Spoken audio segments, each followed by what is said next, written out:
Então você vê a França tem 120% de dívida. Só que a França paga juro médio na dívida dela de 2,5%. Então, como tem lá 2,5% de inflação, o PIB cresce na mesma proporção. A gente não. A nossa dívida cresce por causa da carga dos juros e a gente gasta tudo que a gente arrecada. O Brasil gasta demais para funcionar. Como é que você faz para diminuir isso daí? Você tem que votar no Congresso e o problema é que quem perde grita pra cacete.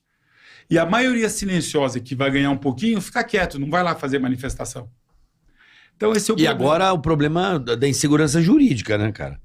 O Brasil agora, por exemplo, o Congresso toma uma decisão, certo? Que lá é a casa do povo, o povo que escolheu aqueles representantes, eles determinam uma lei, baixam uma portaria, enfim. Aí, beleza, votou, ganhou. Algum que perdeu vai lá no Supremo, fala, ó, eu acho aqui um absurdo, hein? Um cara faz assim, é um absurdo, cancela. Um cara. Aí você fala, porra, aí, agora vamos recorrer. Aí aquele tempo. Quando você vê, já foi 1 ano, 2 anos e você não resolve. Vide a reforma tributária, a polêmica que foi. Peraí, passou na Câmara. Falta o Senado. E lembra que agora vai mudar, que não sei o quê. Meu, já tem mais de 1 ano isso aí. E não andou nada. É difícil. Não andou nada. É difícil. Então a gente tem um problema dentro de casa, que nós precisamos resolver como sociedade, como organização. Nós estamos muito mal organizados para viver. Mas sabe o que preocupa, Carioca? É que a gente tá falando disso já há muito tempo e não muda, cara. Porque é muito duro. É muito tempo. Deixa eu ver uma coisa com você que me causou muita curiosidade. Eu vi nas suas atitudes dentro do mercado 2 muito corajosas. A primeira, não sei quem já conhece essa história, de para conseguir trazer a Citroën para o Brasil, exportar gasolina para a França. Você conhece essa história, Carioca? Não, eu gostaria de conhecer.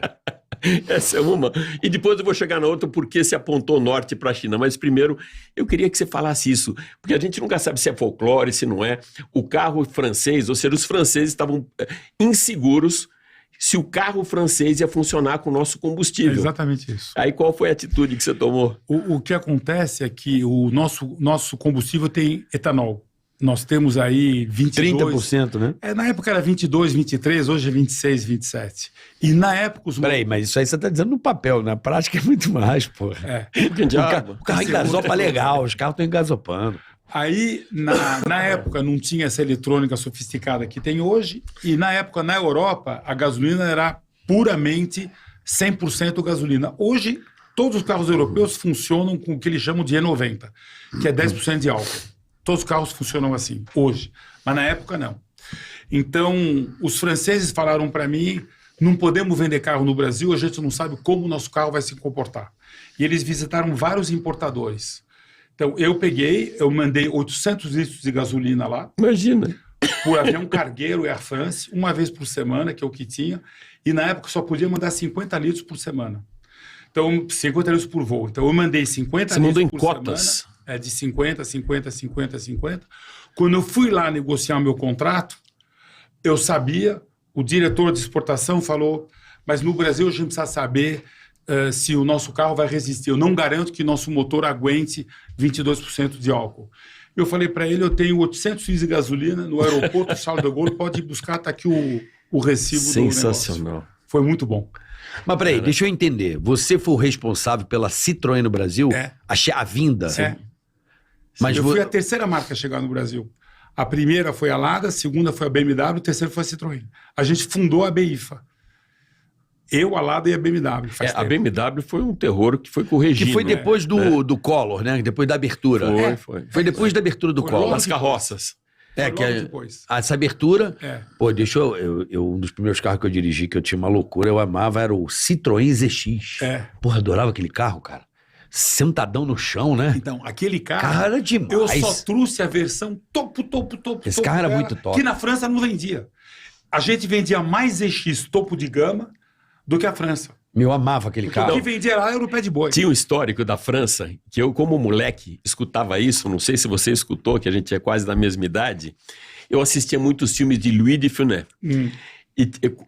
a Bijacó, todos eles. E ele usava quase sempre nos filmes um DS.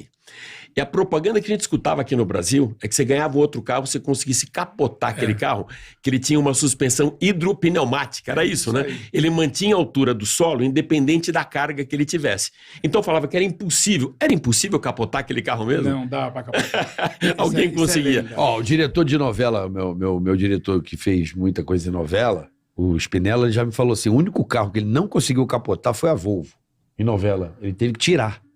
Precisava fazer cena de capotamento. Ele falou, bicho, eu não conseguia capotar o carro. Não conseguia. Isso é um relato de um diretor de novela da Globo. Ele falou, cena não podia ter, porque o carro não capota. No começo da nossa conversa, você falou sobre carro elétrico.